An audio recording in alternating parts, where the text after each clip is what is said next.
caminhando na linha, Efésios 5, do verso 1 ao 6. Eu achei interessante uma frase que vai ser compartilhada aí, o pessoal da mídia vai me ajudar passando, os designs. Caímos por meio de uma infinidade de ângulos, mas ficamos de pé apenas por meio de um.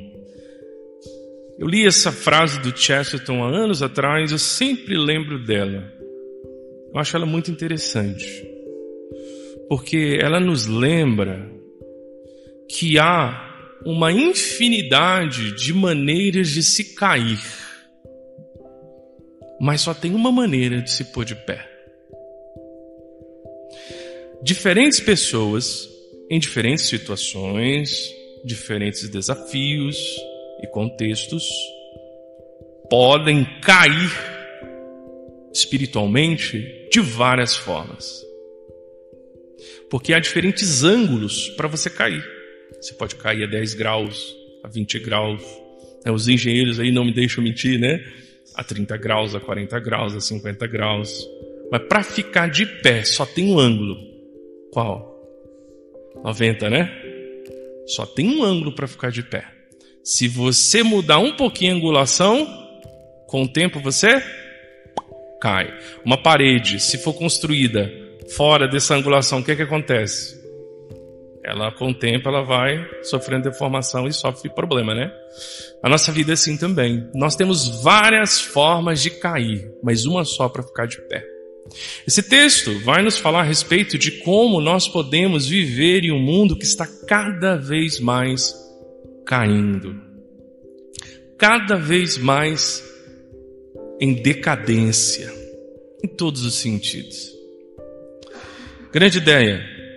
Sejamos imitadores de Cristo, vivendo uma vida de amor, pureza e gratidão e evitando a imoralidade, impureza ou ganância, atitudes incompatíveis com o reino de Cristo. Então nós vamos ver que nós devemos ser imitadores de Cristo, vivendo dessa maneira que é dito na grande ideia, e nós devemos evitar uma série de outras atitudes que refletem um estilo de vida completamente contrário a quem faz parte do reino de Deus. Irmãos, nós não vivemos no reino de Deus. Apesar de Deus ser rei e Ele ser o Criador e Ele governar todas as coisas, Ele ainda não reina plenamente nesse mundo. Nós ainda vivemos no reino onde quem reina é aquele que é inimigo de Deus. Aquele que cegou o entendimento dos homens para que não conheçam a verdade. Aquele no qual jaz o mundo. E jazer é como se fosse deitado, né? Como se o mundo estivesse deitado no colo do inimigo de Deus. É esse o mundo que a gente vive e é esse reino que a gente vive. Mas nós não fazemos parte mais desse reino. Nós fazemos parte do reino de Deus. Então nós vamos ver esse contraste. E pensando nessa frase de Chesterton, que nos ajuda a entender um pouco essa reflexão do que vai ser dito, quantas maneiras existem para eu e você podermos cair espiritualmente nesse mundo, não? Quantas? Se você olhar como uma das coisas, a cada vez mais nós percebemos o processo de deteriorização de tudo. E no finalzinho dessa mensagem eu vou falar a respeito de uma percepção que eu tenho, e isso vai te ajudar a entender onde nós estamos em tudo isso. Mas fato é, há muitas maneiras de você cair. Muitas. Há muitas maneiras de você errar, muitas maneiras de você naufragar na fé ou ser prejudicado na sua vida com Deus.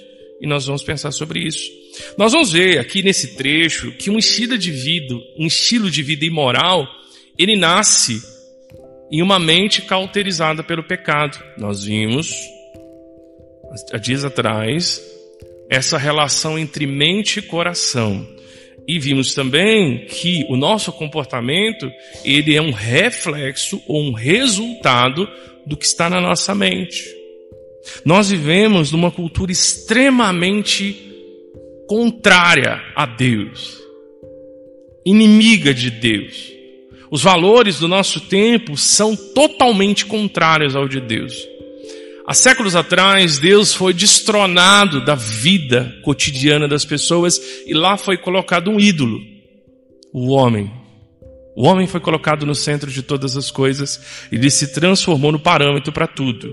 Então tudo que é valioso, tudo que é importante, tudo que vai pautar as nossas decisões é baseado no gosto ou desejo das pessoas e não do que Deus tem a dizer.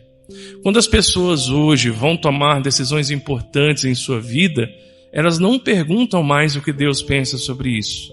Elas perguntam: isso vai ser bom para mim? É isso que eu quero? O que as pessoas vão dizer? Como vai ser o futuro para mim diante disso? E perguntas assim na nossa consciência já mostra que muitas das vezes não é Deus que está ocupando o centro da nossa vida, é o nosso coração mesmo. E isso infelizmente é muito comum. Todo comportamento e comunicação é um reflexo da mente e coração. Nós vamos ver como nós nos comportamos nas nossas palavras, no nosso coração, na nossa mente, como os ímpios fazem em relação a isso. No final das contas, a gente consegue perceber que o pecado ele cria raízes profundas na mente e no coração, e aí os frutos são vistos. Essa raiz ela vai tomando a nossa vida e os frutos são aparentes. Então, portanto, a chance de você e eu sermos pegos em armadilhas que seduzem o nosso coração-mente são muito grandes. E esse texto vai nos ajudar a pensar 3 posturas que nós podemos adotar diante de um mundo cada vez mais imoral. Eu vou entrar em questões técnicas, estava até pensando essa semana talvez conversar um pouco sobre isso, mas não vou me ater a isso. Falar a respeito da grande revolução sexual que aconteceu desde o século passado. A partir da década de 60 houve uma grande revolução na área de sexualidade no mundo. Isso só tem aumentado a cada ano. E na verdade isso é reflexo de um coração que cada vez mais tem se afastado de Deus. Isso tem entrado de uma maneira devastadora na igreja. O tempo que nós tivemos no nosso estado de origem e o tempo que nós convivemos com famílias, seja servindo no ministério, seja fazendo parte de uma igreja, quantas famílias que nós vimos dilaceradas por divórcio, adultério, imoralidade, pessoas que não são casadas, pessoas que estão com a condição totalmente irregular diante de Deus, inclusive da legislação, sabe, coisas assim estarrecedoras. Olhando hoje para os noticiários, dificilmente você não vai se deparar pelo menos uma vez por mês com algum tipo de abuso infantil relacionado à sexualidade ou alguma coisa extremamente escabrosa ligada a isso. Porque cada vez mais essas coisas crescem e são normatizadas ou normalizadas, são consideradas normais. Então é algo assustador ver tudo isso. E isso vai entrando devagar na nossa mente. Hábitos, palavras, pensamentos, atitudes, tudo isso vai ser moldado pelos valores desse tempo. Então vamos ver aí rapidinho 3 posturas, atitudes que nós devemos ter diante disso. Eu quero convidar você. Nós vamos ver 3, se você quiser já anotar, vai ser colocado aí.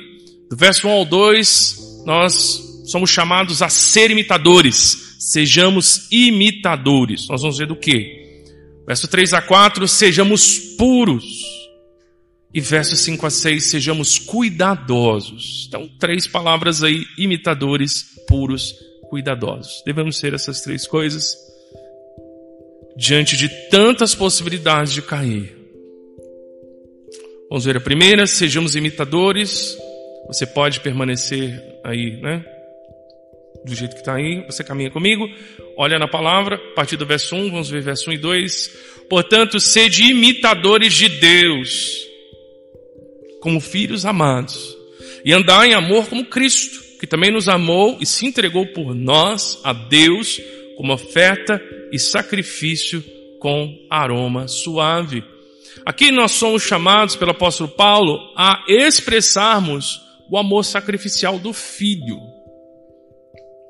porque diz que nós temos que ser imitadores de Deus, ou seja, tudo que diz respeito ao caráter de Deus deve ser imitado. Nós somos seres que aprendem por imitação, sabia? Sabe qual o primeiro método de aprendizagem da linguagem? Imitação. Imitação. A criança ela não aprende a falar um idioma estudando gramática. Ela aprende a falar um idioma ouvindo seus pais. Ela aprende os sons, pronúncia, inclusive sotaque. E o meu me trai bastante, né? Meu sotaque me trai. E olha que dizem que ainda tem pouco. Realmente, o pessoal da minha região lá, o sotaque é bem forte. Mas ainda assim me trai. Sotaque. Enfim, uma série de coisas. A criança, ela aprende idioma imitando. Nós somos seres que imitam. A palavra para imitação aqui vem de mímica. Essa ideia de você mimetizar. Mímica mesmo. Então, se você vê uma criança, ela vai falar errado. Você se lembra das palavras fofinhas que a criança da sua família falava errado e que você achava muito bonitinho? Você lembra? Você lembra de... Lembra, não é assim? Já viu isso? É tão fofinho, né? Quando fala tudo errado. A vontade que a gente tinha de gravar, guardar para sempre, né?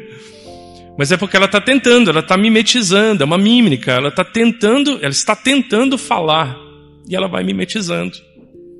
Então aqui nós somos chamados a ser imitadores de Deus. Tudo que concerne ao caráter de Deus deve ser replicado. A vida cristã, ela não consiste em descobrir coisas novas. Quem gosta de novidade vai ter muito desafio na vida cristã. Porque para quem não conhece, tudo é novidade. Mas no decorrer dos anos, você vai ver que você pode ter aprendido muitas coisas. E aí você fica, nossa, mas de novo isso? Mas é para ser assim mesmo. Porque a vida cristã, o processo de formação não é descobrir uma coisa nova o resto da vida. É conseguir entender e aplicar o que você descobriu. Tudo bem que tem novidade, eu sei que sempre tem, mas assim, no geral, é você caminhar naquilo que é básico. Por isso que Deus nos deu um livro. Tudo que a gente precisa está na Bíblia. Nós precisamos ler, aprender e aplicar o que está na Bíblia. Então dá para você terminar esse livro. Ele não é infinito, né? O que pode ser muito grande o número de aplicações dados os contextos que você está. Mas, resumindo, você precisa olhar a palavra de Deus e aplicar na sua vida. E muito disso é imitar o caráter de Deus. E nós temos que fazer isso, irmãos, como filhos amados, conforme é dito aí no texto. Ou seja, nós somos filhos de Deus por meio de Jesus Cristo. E nós temos que fazer isso andando em amor como Cristo. Então, na verdade, é imitar a Cristo, porque nós somos filhos amados. Então, da mesma maneira que Cristo se relacionou com Deus, o Pai, nós devemos fazer. Mais um texto da Bíblia que diz que nós temos que ser como Jesus. Tem vários textos na Bíblia, acabamos de encontrar mais um. Um texto que nos desafia e nos exorta a cada vez mais sermos parecidos com Jesus. A cada dia. Então, reforçando o que eu disse semana passada, você vem ao Evangelho, você é transformado, você vem com um monte de erros. Mas a cada dia você vai imitando melhor Jesus. Então é igual aquela criança que fala aquela palavra errada de maneira fofinha. Não que nós sejamos fofinhos, nós não somos tão fofinhos assim. Mas a gente fala errado, a gente erra, imita. Até que a gente consegue fazer igual. Quem conhece a minha mãe diz que eu ando igualzinho ela. A Di conhece, então ela fala. Vocês não conhecem. Tem gente que está falando que o Natanael anda igual eu, é isso mesmo? Aí, tá vendo? Aprende, as crianças aprendem. Você, pai, mãe, seus filhos imitam você? Talvez você saiba dizer quem ele imita. Mas eles imitam. E nós imitamos, é assim mesmo. Tá bom? Nós somos seres imitadores. Agora, no mundo em que há tanta possibilidade de aprender coisas completamente contrárias à vontade de Deus, nós podemos estar imitando o procedimento de pessoas que não conhecem a Deus. Então o texto nos exorta a sermos imitadores de Deus, imitando a Cristo. Em amor. E como é que ele viveu em amor? Ele nos amou e se entregou por nós, a Deus. E a vida dele foi uma vida de oferta e sacrifício como aroma suave. Ou seja, uma vida de adoração. Nós temos que fazer com que a nossa vida seja um ato de adoração ao Senhor. Então por isso que eu digo, sejamos imitadores. Em vez de imitar o mundo, imitemos a Deus, imitando a Cristo. Então sejamos imitadores, eu e você. Já nós vamos ver algumas aplicações mais amplas em relação a isso. Sejamos puros também, verso 3 a 4. E aqui nós vemos como a imoralidade, tão presente no nosso tempo, já estava presente naquele tempo, porque é um problema do coração humano. Diz: Mas a prostituição e todo tipo de impureza ou cobiça nem sequer sejam mencionados entre vós, como convém aos santos. Então aqui nós vemos que não se trata de imoralidade só por imoralidade. E aí você sabe todas as modalidades básicas e mais conhecidas do que é ser imoral, né? Aqui está falando concernente à sexualidade. Mas aqui ele toca num ponto mais profundo, que é o que alimenta a imoralidade. O que alimenta a imoralidade são os hábitos egocêntricos. As pessoas buscam uma sexualidade sem limite porque elas querem prazer a todo custo, a todo momento, cada vez mais intenso. Se torna praticamente como uma droga viciante em que você precisa de uma dose maior. Então por isso que nessa postura de ser puro, nós temos que entender que devemos deixar esses hábitos escravizadores, hábitos egocêntricos. Tem um livro muito legal, toda hora eu estou dando uma referência de livro, né? Então vai guardando dinheiro porque tem bastante livro para você comprar. Tem um livro muito legal do Ed Welch que fala hábitos escravizadores. É uma tradução até interessante do original em inglês que tem a ver com hábitos viciantes, que lá a palavra é vício. Então essa ideia de que vício e escravidão estão juntas. Quando foi passado para o português, tem essa ideia de que o vício ele nos escraviza. E lá ele vai mostrando como muitas das vezes coisas que são consideradas vícios por muitas pessoas e concernente a vícios vão ser vistos como doença, na verdade são hábitos que precisam ser redimidos pelo Evangelho e que nós temos que ser libertos dele. Pode ser que você lute com muitos hábitos escravizadores, o livro pode te ajudar. Mas o cerne desses hábitos escravizadores é o egocentrismo. Nós temos esses hábitos porque nós queremos nos sentir bem. Nós não queremos nada que tire o nosso prazer ou a nossa alegria. Ok? Só que nós vamos perceber a longo prazo, ou às vezes até no curto prazo, que isso é um grande engano. Esses hábitos não vão nos trazer alegria, eles vão nos escravizar. E é o mesmo caso aqui. Cobiça e imoralidade estão no mesmo verso 3. Isso nos mostra que as duas coisas giram em torno de um coração que anseia por prazer. Veja, desfrutar prazer é um dom de Deus. Deus nos deu um corpo que sente prazer. E isso é um dom de Deus. Então, a fé cristã, ela tem sido acusada de ser uma fé de masoquistas. A gente gosta de sofrer, gosta de sentir dor, gosta de se privar, como se isso fosse prazeroso para nós. Isso não é verdade, a Bíblia não diz isso. A Bíblia, muito pelo contrário, diz que nós temos que nos alegrar nas coisas simples. Eclesiastes diz isso. Então vai dizer, homem, aproveite a sua refeição, a sua esposa, os seus filhos, porque essa foi a parte que Deus deu. Tudo que você tiver à mão para fazer, faça com toda a disposição, porque esse foi o desígnio de Deus para nós. Ou seja, aproveite a vida, mas aproveite com temperança, moderação, gratidão e não colocando aquilo no lugar de Deus. Então você pode desfrutar de muitas coisas nessa vida. O prazer é algo que vem de Deus. Nós temos um livro na Bíblia, que é pouco lido, mas que está lá, que mostra a respeito do prazer na sexualidade de uma maneira santa, que é o livro de Cantares. Então a sexualidade é uma bênção. O sexo não é algo ruim, o sexo não é pecado, contanto que ele seja vivido no contexto da palavra, nos desígnios do Criador. É uma bênção.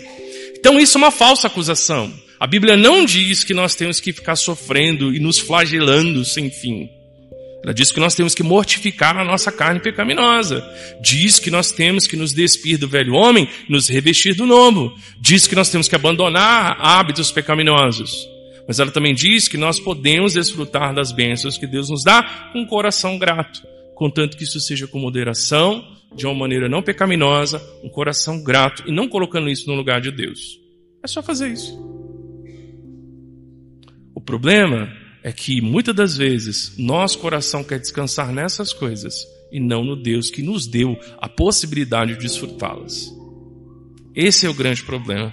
Então aqui nós vemos isso, gira em torno do coração. E você veja que a maneira como a Bíblia coloca aqui a partir do verso 3 é muito desafiador. Porque é dito no final do 3 que não é nem para sequer essas coisas serem mencionadas em nosso meio.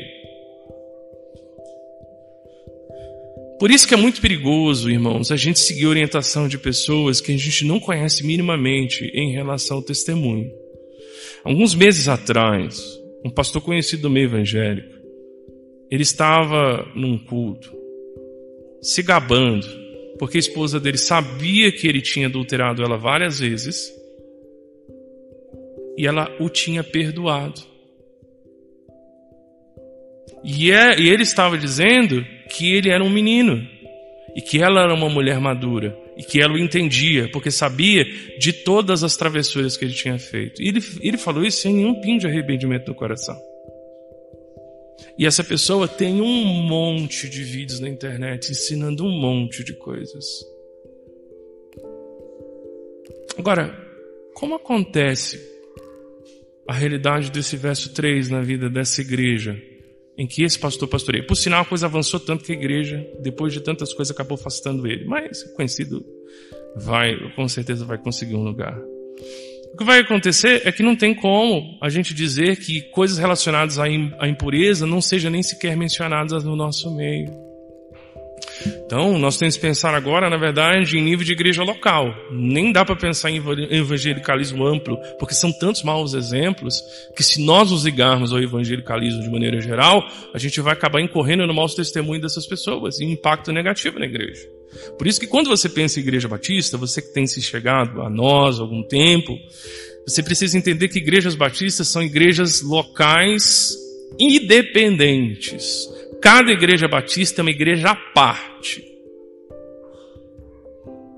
Por isso que nós batistas, nós temos um sistema de governo congregacional em que as decisões são tomadas na igreja. Nós não temos nenhum tipo de ingerência de igrejas externas. No caso dessa, é uma congregação ligada à primeira de Atibaia. Aí sim tem, mas de qualquer maneira, nós fazemos parte de uma igreja. Então, denominações, lideranças e coisas assim, elas não respondem por essa igreja. E nós também não respondemos por ela. Nós tratamos da nossa igreja. Porque tem muitos maus exemplos hoje, gente. Então pense, a sua vida seria algo que poderia sequer mencionar algo que Deus diz que não é nem para sequer mencionar como convém aos santos? Que coisas são essas? Vamos dar uma olhada a partir do verso 4? Nem haja indecências, nem conversas tolas, nem gracejos obscenos, pois essas coisas são inconvenientes, pelo contrário, haja ações de graças. Ou seja, só pode haver adoração, só pode haver gratidão, só pode haver algo que louve e exalte a Deus. Então aqui nós temos o quê? Num nível mais básico, rasteiro, nós temos o texto que fala que piadinha suja, de duplo sentido, coisa imoral, coisas assim, não é nem para existir na nossa comunicação. Tá aí, ó, verso 4. Dê aí. Tem certeza que você quer seguir Jesus? Tem certeza que você quer caminhar na palavra? Porque o que nós estamos fazendo é ler o texto e explicar o texto. Nós já vamos caminhar na aplicação. Mas a maioria das pessoas hoje, dada a imoralidade, que não começou agora, é antes da minha geração, ó, isso não começou nessa geração nova não adianta jogar, a gente não pode jogar a culpa sobre eles, é só mais um passo de algo que começou muito antes. Isso daqui é a Bíblia regulando o que você fala. Eu não vou nem falar o que você faz. É o que você fala. Porque aqui está dizendo que nem o que você fala pode trazer qualquer noção de algo imoral. Olha que nível que a Bíblia pauta a nossa vida. Por isso que a gente diz de submeter a sua vida a Cristo, ou submeter a sua vida à palavra. Ela vai pautar tudo. Ela pauta pensamento, palavras, as nossas comunicações, nossos relacionamentos, o nosso tempo, os nossos planos, nosso casamento, nossa criação de filhos. Ela pauta tudo. Só que a gente vai amenizando essas coisas, mas a Bíblia ela não pede licença, ela pauta tudo, até como você fala. Já imaginou No nosso tempo, isso é uma ditadura, né? Você vai pensar, não, isso aqui é uma ditadura. Que isso, que absurdo, vai pautar até o que eu falo. Você acha isso absurdo? Lê de novo o 4. Nem haja indecências, conversas tolas, gracejos obscenos, pois essas coisas são inconvenientes. Ou seja, não convém você ter esse tipo de comunicação. Então não importe o quão absurdo as pessoas achem, o verso 4 continua escrito aqui, eu estou lendo ele do mesmo jeito. Ele mudou? Não mudou, ele está aqui ainda. Então esse é o desafio, viver de uma maneira pura em meio a uma total impureza. Uma analogia que tem sido usada é a flor de lótus. Ela é uma flor branca, linda, com um caule grande, e ela só cresce em brejo. Ela só cresce em brejo, lodo mesmo, sabe? Brejão, ela só cresce lá. E alguns já usaram também a analogia, eu acho que é da garça. A garça assim também, né? Ela pisa, mas não se suja, né? Então essa é a ideia de que nós estamos no mundo, não tem como fugir, estamos aqui, mas nós não podemos deixar que nenhuma dessas coisas nos manchem.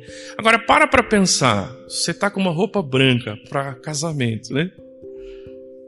Branca. Afinal de contas, a igreja é a noiva de Cristo, não é assim que diz a Bíblia? Quando a gente olha textos assim, é como se alguém lançasse uma luz sobre a nossa roupa como igreja. Você está vendo mancha? Está vendo mancha na roupa? Tem manchinha? Então, é importante nós vermos a pureza a partir dessa perspectiva. Ao contrário, ações de graças. Então, por isso, sejamos puros em um mundo totalmente impuro. Por último, sejamos cuidadosos. Por quê? Porque no final das contas, o que o mundo quer é nos destruir. Olha o que diz o verso 5. Porque bem sabeis que nenhum devasso, ou impuro, ou avarento, que é idólatra, tem herança no reino de Cristo e de Deus. Ninguém vos engane com palavras sem sentido, pois é por causa dessas coisas que a ira de Deus vem sobre os desobedientes. Então aqui o apóstolo Paulo está dizendo, vocês são um povo eleito. Vamos pensar no contexto da carta agora. Vocês são um povo eleito, um povo santo, um povo chamado por Deus para viver esse estilo de vida. E o mundo é impuro, cobiçoso de tudo que desagrada a Deus. Vocês têm que viver com um povo separado.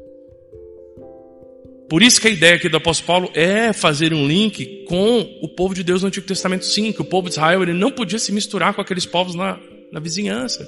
Aqueles povos poderiam fazer parte do povo de Deus, se submetesse à lei do Senhor, mas eles não poderiam fazer parte. E quando o povo de Israel começou a se misturar, a começar pelos seus reis, foi a decadência espiritual, até que de fato veio o juiz de Deus e destruiu tudo. Nós nunca poderemos nos misturar, não tem jeito, não vai ter como. Quando eu e você nos misturamos com cananeus, sabe o que acontece? A gente vira cananeu. A gente vira cananeu. E o que aconteceu com o povo de Israel foi isso. Eles se misturaram com os cananeus. E o que Deus tinha feito com os cananeus? Expulsou eles da terra de Israel. O que foi que Deus fez com Israel? Expulsou eles da terra de Israel. O que Deus vai fazer com quem vive esse tipo de vida e está dentro da igreja? Verso 5. Nenhum, vai falar devasso, impuro, avarento, idólatra, tem herança no reino de Cristo e de Deus. A gente não vai participar do reino de Cristo. Simples assim, você está na igreja, você vai passar os anos na igreja, mas você não vai fazer parte da herança. Deus é muito criterioso com essas coisas. Aqui um texto para gerar temor no nosso coração. Então, sejamos imitadores, sejamos puros e cuidadosos. Pensa nas aplicações, irmãos. Pensando nessa questão da imitação, nós temos que ser imitadores de Cristo. Porque ser imitadores de Cristo nos leva a aprender com o Pai e a imitar seu caráter em amor como filho. Abre lá em João 5, 19 e 20, se você quiser, eu vou ler o trecho, tá bom? João 5, 19 e 20 diz, e disse-lhe Jesus, em verdade vos digo, que o filho nada pode fazer por si mesmo, senão, e aqui é importante, o que vir o Pai fazer. O filho vê o que o Pai faz. Jesus viu o que Deus Pai fazia. Porque tudo quanto ele faz, o Filho também faz. Porque o Pai ama o Filho e mostra-lhe tudo o que ele mesmo faz. Então, o que está acontecendo aqui? O Pai mostra ao Filho o que o Filho deve fazer. E o Filho faz tudo o que o Pai faz. Então nós estamos vendo um processo de imitação. Cristo imita de maneira perfeita ao próprio Pai, até mesmo porque Ele é Deus. E é por isso que aqui em Efésios 5 nós temos que imitar a Deus imitando a Cristo. Cristo imita o Pai e nós imitamos Cristo. E nesse processo de sermos como Cristo, nós seremos como Deus. Entendeu? Então, qual a ideia dessa referência que eu estou te dando? O que o texto está nos dizendo para fazer é o que o próprio Senhor Jesus Cristo já fazia. E nós temos que dar prosseguimento. Quando nós agimos como Jesus, nós acabamos agindo como Deus, porque é um processo de imitação. E aí nós podemos aqui aplicar o adágio, o brocardo, ou vamos colocar assim, o ditado popular. Tal pai, tal filho. Tal pai, tal filho.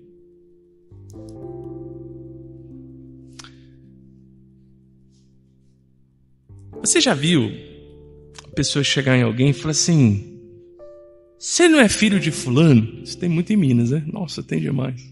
Você não é filho da Maria, né? Assim, todo mundo é filho de alguém lá, né? Você não é filho de fulano? Sou.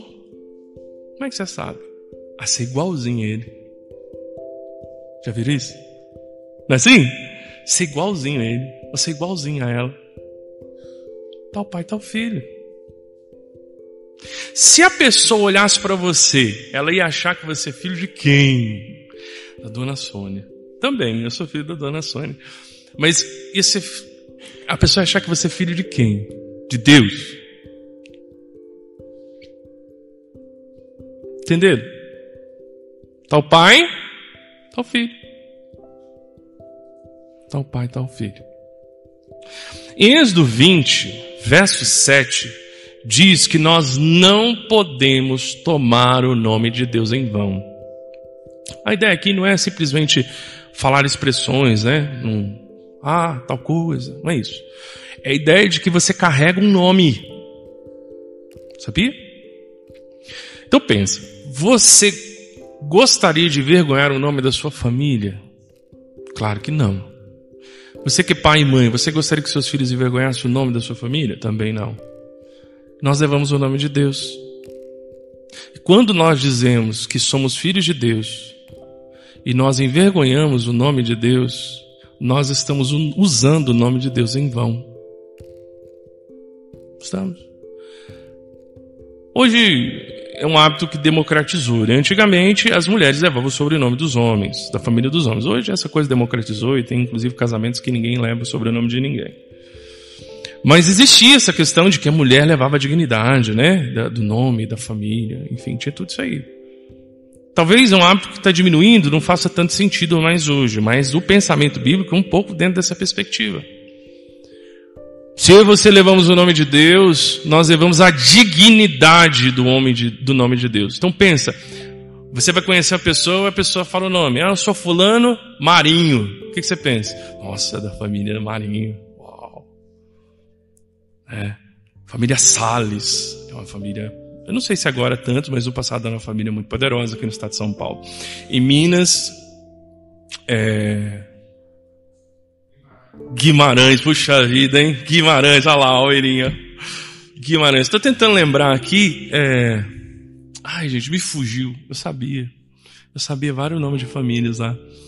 Mas a Neves ficou famoso, né? Então, você é Neves, você é parente do Tancredo, né? Tem essas coisas. Para quem conhece, lembra isso, né? Mas atique essas coisas. Agora, se você é como um Silva qualquer, de tantos que existem nesse mundo, a gente é casta baixa, né? Quando se tem algum Silva aí parente, depois você me dá um abraço, tá bom? Mas é assim, você vê às vezes esses nomes faz esse teste. Quando você estiver assistindo um jornal, dá uma olhada no sobrenome dos jornalistas. Você só vai ver sobrenome diferente. Você pensa que você é bobeira? Não, sabia? Você vê um sobrenome diferente. Sim, né? Então, é a questão da dignidade do nome. Se você for um Silva, tem Pereira aqui? É porque a Dia é Pereira, tá bom? Não sei se tem algum Pereira aqui. Pereira, Silva, a gente é tudo casta baixa, tá bom? Rosa, a Dia deve ter uns 7 sobrenomes na família dela. A Guimarães é chique, né, Mirim? Aí, tá vendo? Mas aí, isso é Matarazzo, né? Antigamente, aqui no estado de São Paulo, a família Matarazzo, opa, né? Tinha essa questão da dignidade. Então, como é que é isso? Vamos para a segunda aplicação. Somos todos a família de Deus. Você tem buscado honrar o nome do seu Pai e a dignidade da família de Cristo? Porque esse é um ponto importante. Nós temos que ser imitadores de Deus imitando a Cristo, porque nós somos, por meio de Cristo, filhos. Em Efésios capítulo 1, verso 5, se você voltar um pouquinho lá no comecinho da carta, você vai ver isso.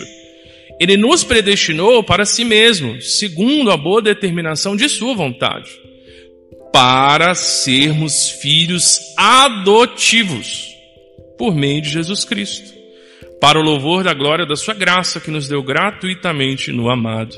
Então, nós somos predestinados, nós somos eleitos para quê? Para sermos filhos de Deus, adotivos. Nós fazemos parte da família de Deus, nós levamos o nome de Deus, eu e você. A dignidade, a santidade, a majestade de Deus, do nome dele, é algo que nós devemos prezar. Então, se algum dia você pensou como eu, né? Eu sou um Silva qualquer. Apesar que já teve presidência da minha família, mas não adianta muita coisa também. Só um exemplo, lembra disso? Saiba que você temos um pedigree maior, pelo menos espiritual, mas não para o nosso orgulho, não é para se orgulhar, hein? Que é o fato que nós fazemos parte da família de Deus. E nós temos a dignidade do nome dele, quando nós vivemos em conformidade a isso. E devemos buscar isso. Então não fique achando que você é ralé. Éramos ralé. Por nós mesmos éramos, espiritualmente sim. Tanto que 1 Coríntios, no finalzinho do capítulo 1, o apóstolo Paulo diz: não se assustem, porque entre muitos de vocês há pessoas simples e que não são de posição elevada. Em grande parte a igreja sempre foi formada por pessoas de famílias simples, das classes mais humildes, porque Deus se alegra de dar da graça deles para aqueles que nada são, conforme o apóstolo Paulo diz, para envergonhar os que são. Isso é o processo da graça de Deus. Ele fez isso com Israel. Ele mesmo disse para Israel: porque vocês não se alegrem dizendo, o Senhor nos escolheu dentre todas as nações do mundo, né? Como se a gente fosse a última bolacha do pacote, né? Diz a música lá popular. Não, é porque eu tive misericórdia de vocês. E foi a mesma coisa com a gente. E nós agora temos essa dignidade. Nós vivemos em conformidade a isso. Então nós vemos que não devemos entristecer o Espírito Santo de Deus, conforme aparece no capítulo 4, no verso 30, nós vimos isso dias atrás. Nós devemos viver como imitadores do Pai por meio do Filho. Olha que interessante a trindade aqui. Não devemos entristecer o Espírito, antes nós devemos imitar o Pai ao imitarmos o Filho. Interessante isso, né? Todo adorador imita um Deus. No texto de Reis, quando os adoradores de Baal estão se cortando e fazendo aquela algazarra, eles estavam, de certa forma, alguns estudiosos dizem, imitando aspectos da vida de Baal. Foi só Deus chegar e encerrou tudo. Você, muitas das vezes, pode estar adorando um Deus falso e imitando o procedimento dele. É necessário destruir o ídolo do coração para que você viva como Deus, imitando a Deus e não um ídolo. Então, de certa forma, a dinâmica da vida da Trindade está presente no corpo de Cristo. Vamos passar agora para aplicações relacionadas a essa questão de nem sequer mencionar coisas que são pecaminosas. Irmãos, para uma cultura permissiva, o pecado, ora é normal, ora é doença. Isso é a normalização do pecado. Aqui tem uma frase da candidata à presidência dos Estados Unidos, a Hillary Clinton. Há alguns anos atrás, ela soltou isso daí no Twitter para uma campanha que ela estava fazendo, promovendo uma instituição que ajudava dependentes. E ela disse algo interessante. Isso aqui vai nos revelar como o mundo vê a questão do pecado. Ela disse o seguinte: a dependência é uma doença, não uma falha moral. Devemos apoiar aqueles que estão lutando contra ela. Gente, isso é a coisa mais normal que existe hoje. Todo tipo de comportamento se transformou em doença, inclusive a dependência. Qual o problema disso? É que o dependente ele não está pecando, não é pecado. Será que é isso que a Bíblia diz? Porque qual o problema? Numa cultura permissiva como a nossa, numa cultura em que o pecado se transforma em regra, tudo é possível, tudo é permitido. Não tem nada que você possa dizer não. E a gente começa a achar que algumas coisas que a igreja diz, que o irmão diz, que a irmã diz, que o pastor diz, é excesso, legalismo. Mas nós acabamos de ver um texto que pauta até o que a gente fala. Você quer uma coisa mais intrusiva do que isso? Que pauta o que você fala no privado. Eu não estou nem falando no público, aqui é no privado. Também, eu acho difícil. Eu acho que nem moderação de rede social é tão intrusiva assim. Mas a Bíblia faz isso. Porque nós levamos a dignidade do nome de Deus. Inclusive a nossa comunicação deve ser pautada dessa maneira. Não tem jeito. Você só vai conseguir levar um estilo de vida pecaminoso se você não crê na Bíblia. Se você crê, você não consegue. Não dá. Você vai entrar em parafuso. De verdade. Você vai ter em pânico. Porque a Bíblia vai dizer para você para fazer uma coisa que você não está fazendo, e você não vai conseguir ficar em paz com a sua consciência. A não ser que você finja que você crê na Bíblia. Aí dá. E tem muita gente que faz isso. Só saiba que se você fizer isso, na verdade você não crê na Bíblia. E aí o finalzinho do verso 6 se aplica a você. Tá bom? Mas caso contrário, você vai ter muitos desafios. Porque você vai precisar pautar a sua vida na palavra. Não tem o que ser feito. Não tem pra onde correr. Então, aqui, a dependência ela não é mais pecado. Ela é uma doença.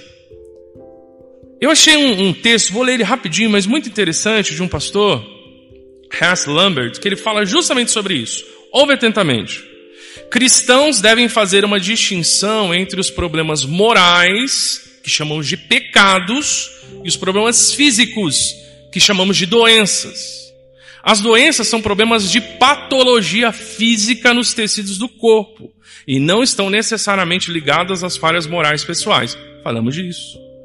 Por outro lado, os cristãos entendem que os problemas morais são pecados e se originam da rebelião que existe entre o homem e Deus, pelos quais nós, pecadores, somos sempre responsabilizados. Então esse é o ponto. Se é doença, você não tem como responsabilizar a pessoa. Se é pecado, sim, tem, porque pecado é responsabilidade da pessoa.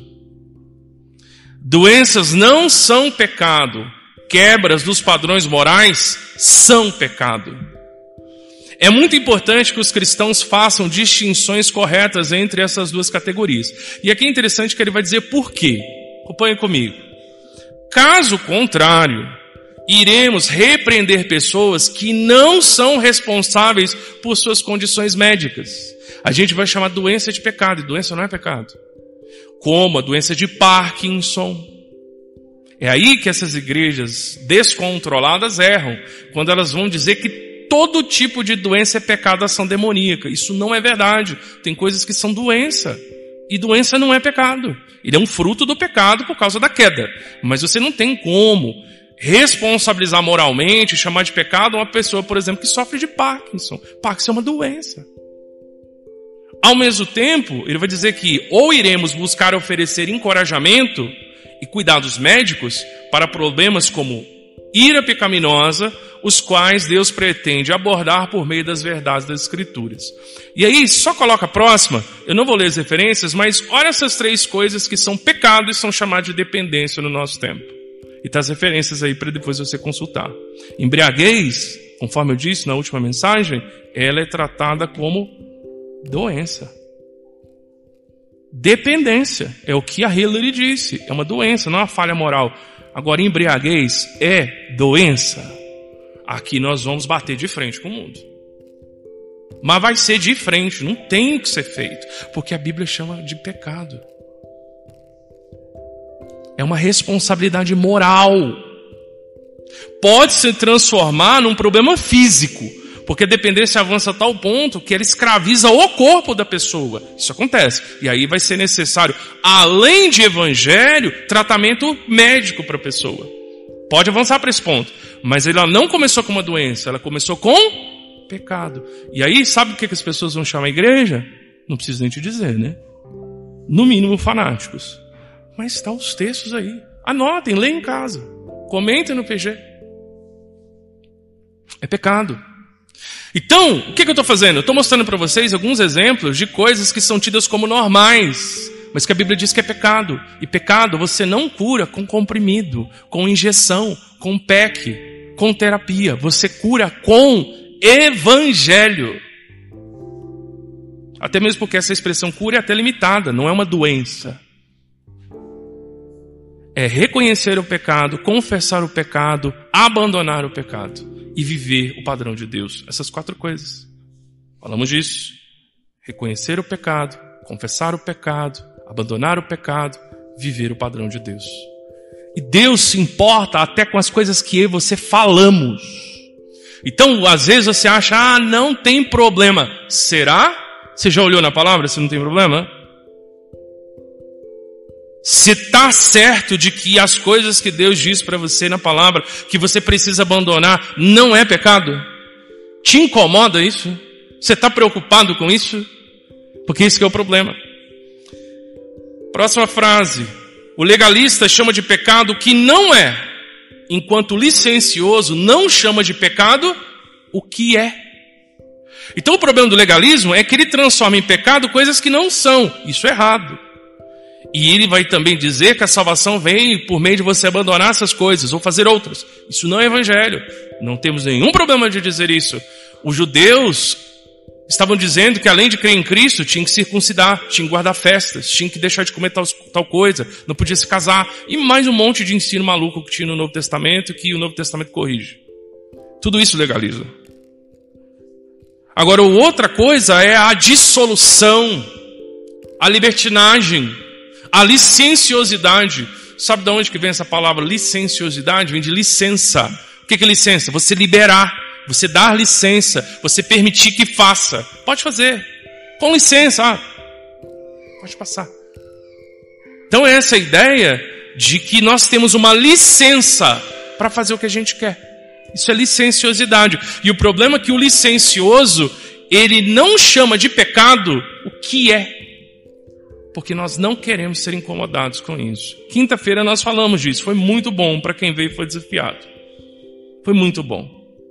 Devemos, na verdade, nem dizer que é pecado o que não é e também nem deixar de dizer o que é. Nós temos que caminhar na linha. E por isso que a mensagem fala disso. Caminhar na linha das Escrituras. O que a Bíblia chama de pecado é pecado e nós temos que abandonar isso. Por mais que o mundo diga que não é. Nós estamos com uma mente tão cozida na imoralidade, como se fosse uma conserva, sabe? Você coloca aquelas coisas lá e fecha e aquilo ali vai cozinhando com o tempo. A nossa mente, o nosso coração, os nossos pensamentos, eles vão curtindo no pecado e a gente começa a achar que é normal. E não é. Não é. Não é.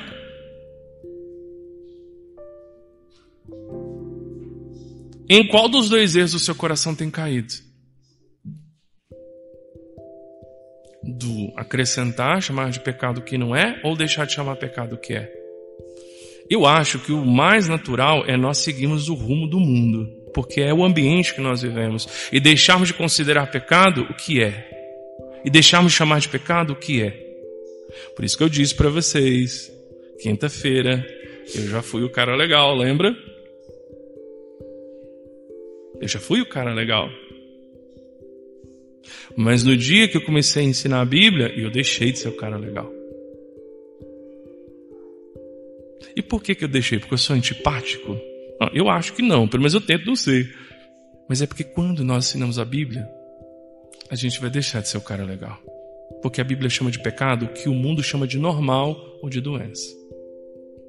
E aí, vamos ficar em choque com o mundo. Somos cidadãos do reino de Deus e embaixadores dele. Todo o reino tem embaixadores que o representam em uma embaixada onde se reúnem. Isso é um fato, né? Então tem o reino, o Brasil, por exemplo, não é um reino, né? Mas é um reino. Tem os embaixadores, são os representantes, e tem embaixada. O reino é de quem? De Deus. A embaixada é a igreja. E os embaixadores? Somos nós. Para fechar aqui nosso tempo, nós vamos caminhar para a ceia do Senhor. Irmãos, uma coisa que eu estava pensando. Olhando, não só para a minha vida, mas para a vida da igreja, de forma geral, e não apenas dessa, mas olhando para a vida dos crentes que nós temos caminhado, a gente está percebendo a seguinte dinâmica na vida espiritual das pessoas. Muitas das vezes, a nossa vida espiritual é assim, você dá 2 passos para frente. Você avança. Mas daqui um pouco você dá 3 para trás. Aí você vê que você está num caminho ruim. Aí você faz o quê? Você dá 2 passos para frente. E na hora que você teria que dar mais, você dá 3 para trás. Ou nós poderíamos ver ao longo do tempo o ciclo de Juízes. Nós temos a bênção de Deus. Aí o nosso coração descansa. A gente para de vigiar. E o mundo está ali atacando a gente. Aí a gente cai no pecado, nos padrões do mundo. Aí vem as consequências. Ó, vou descrever, vê se você não nota o seu coração assim. Porque eu noto o meu assim muitas vezes. Aí você cai no padrão do mundo, você peca. Aí vem as consequências do pecado. Aí as consequências do pecado atingem não só a vida, mas as pessoas que convivem com você. Você começa a amargar as consequências do pecado. O que você faz? Você se arrepende e volta para Deus. Aí o seu coração descansa. Aí o mundo vem, seu coração, o inimigo, você cai no pecado. Aí vem as consequências. Aí as consequências afetam as pessoas. Aí você se arrepende e volta. E você fica nesse ciclo. Eu tenho visto esse ciclo. Teve momentos aqui, irmãos, que eu fui duro. E eu creio que antes, o pastor que estava anteriormente fez a mesma coisa. Duro, ali. Aí você, não, verdade, não, preciso mudar, não está certo isso aí, preciso mudar. Aí você vai lá, você dá o gás lá na sua vida espiritual, né, colocando aqui no popular, 2 semanas, 3 semanas, então vou lá, vou fazer devocional, vou orar, vou conversar com pessoas, vou buscar Deus, ok. Aí você faz isso, eu vejo irmãos que fazem, beleza. Aí você faz. Aí você não consegue manter aquela rotina, quem estava cedo aí viu como, né? Você não consegue manter aquela rotina. O que você faz? Seu coração descansa, você cai no pecado de novo. Aí vem as consequências. Aí você vai se afastando. Aí vem de novo alguém e te dá um chacoalhão. Aí, não, preciso voltar. Aí você vai lá e faz isso. E no decorrer da sua vida, a sua vida fica sendo esse processo de círculo. Que você fica, ora se arrependendo, ora caindo, ora se arrependendo, ora caindo, ora se arrependendo, ora caindo. Se por acaso fosse um processo cíclico em que você vai ora se arrependendo, ora caindo, mas pelo menos avançando, seria uma espiral ascendente. Vai seguindo o desenho aqui. Só que o que eu tenho visto é uma coisa muito interessante. Nesse ciclo que as pessoas entram, tem um fator que a gente perde de vista. É que nós estamos num mundo em declínio. Declínio. Sabe o que é declínio? Cair. Moral e espiritual. Moral e espiritual. Nós estamos inseridos nesse mundo. E como a gente não guarda a nossa mente e coração, sabe o que acontece? A gente entra nesse looping. Só que o processo não é de você arrepender e voltar e cair, arrepender, voltar e subir. Você vai gradativamente declinando com o mundo. Só que se eu pegar um momento da sua vida, ou você fazer isso, não precisa nem ser eu, pode ser você. Olha para a sua caminhada com Cristo. Quando você olha para a pessoa, né, tem um linguajar hoje que usa é no hype, né? Quando a pessoa está no alto, não, vou me arrepender, isso mesmo, buscar Deus. Se você faz um recorte da vida da pessoa naquele momento, você pensa, nossa, que bênção, está mudando. Glória a Deus, louvado seja Deus, que legal. Vamos continuar. Só que você está fazendo um recorte só daquele momento. E aí, quando você olha o momento de baixo da pessoa, que a pessoa está caindo no pecado de novo, aí você fica, nossa, mas de novo. Só que o ponto não é nem pegar o ponto alto do arrependimento e nem o ponto do pecado, é você ver o todo. Quando você vê o desenvolvimento do todo, entre esse processo de arrependimento, pecado, A longo prazo, sabe o que nós percebemos? É que muitas das vezes, eu não vou dizer todos, obviamente, porque eu estaria generalizando, mas, assim, de maneira mais abrangente, o que você nota é que as pessoas estão nesse ciclo, mas elas estão declinando com o mundo. E aí, como você volta e vem, volta e vem, volta e vem, você tem a ilusão que você está avançando, mas não está. Você só está girando em círculo, como se fosse um cachorro correndo atrás do próprio rabo. Pensa nos anos que você tem de igreja, se não tem sido talvez na sua vida assim. De altos e baixos, arrepende, peca, mas você não avança, você fica ali girando. Ou nesse jogo de tabuleiro, né? Que você dá 2 passos, volta 3. Você dá 4, volta 2. Ó, avancei. Aí você dá 4, volta 2. Só que aí depois você volta 7.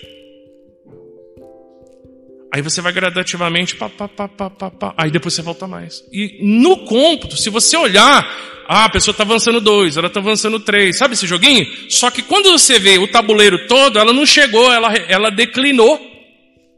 Sabe por que isso acontece?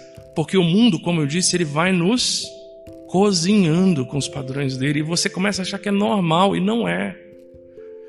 Sabe qual é o final desse ciclo de declínio, ou esse jogo de vai e volta? Verso 6.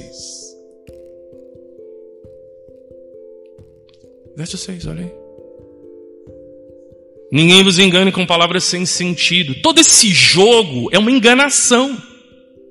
Dentre tantos caminhos que o mundo pode nos levar, ele nos leva para caminhos de destruição, ele nos engana. E a gente acha que está indo para o caminho certo e não está, a gente está girando em círculos. Então, aqui o apóstolo Paulo está dizendo, não se deixe enganar. E ouça isso. Porque isso pode custar a sua vida. Pois é por causa dessas coisas que a ira de Deus vem sobre os desobedientes. Então, existe uma maneira sutil de viver na desobediência. Eu estou na igreja, eu participo das coisas, eu me esforço, eu tenho momentos de altos e baixos, mas no desenvolvimento da vida espiritual da pessoa é mais recuo do que avanço. Puxa, pastor, só acabou comigo e agora o que eu faço? Calma, tem esperança para você. Sabe qual é? Você tem um referencial para imitar. Você tem alguém para olhar. Você tem alguém para copiar. Você tem um norte. Você tem uma luz no fim do túnel. Como é que é o nome dela? Jesus Cristo. Você pode sair desse ciclo do qual você não avança e não sai, olhando para Jesus, imitando a Jesus. Só que tem uma coisa. Jesus, ele exige um discipulado radical. Você precisa deixar todas as coisas e segui-lo. Não dá para enterrar os parentes. Não dá para cuidar das coisas da casa. Como os encontros que Jesus teve, né? Você precisa abandonar essas coisas. Quando ele chega nos discípulos, eles estavam pescando e diz que Jesus falou com eles, vem, segue-me. E eles deixaram as redes e o seguiram. A esperança para você é que você tem para onde ir. Você não precisa ficar girando em círculo. Você pode seguir a Jesus. Você tem esse convite. Mas é a única maneira de você sair dessa armadilha mortal que está fazendo com que nós venhamos a declinar. Irmãos, o Brasil hoje é uma referência de igreja evangélica para o mundo. Olha o que se tornou o padrão do mundo. Quantas dificuldades nós temos. Então você veja que a situação está muito mais complicada. A igreja está enfrentando um declínio. E você e eu que temos pregado o evangelho, o nosso ministério é um ministério de Jeremias. Cada vez mais eu tenho me conscientizado disso. E gente, como é desafiador para o meu coração de verdade. Eu estou cansado. Espiritualmente, eu digo. Porque o ministério de Jeremias foi pregar para uma geração que iria ser destruída. E que zombava disso. E não se convertia. O ministério hoje dos pregadores tem sido o ministério de Jeremias. de viver num tempo de declínio moral e espiritual, em que as pessoas não saem do lugar e rumam à destruição. Porque é por causa dessas coisas que a ira de Deus vem sobre os desobedientes. Pregando na esperança de que alguém se salve. Eu me peguei nesse ciclo. É muito triste. Mas há esperança. Hoje Jesus te convida a segui-lo.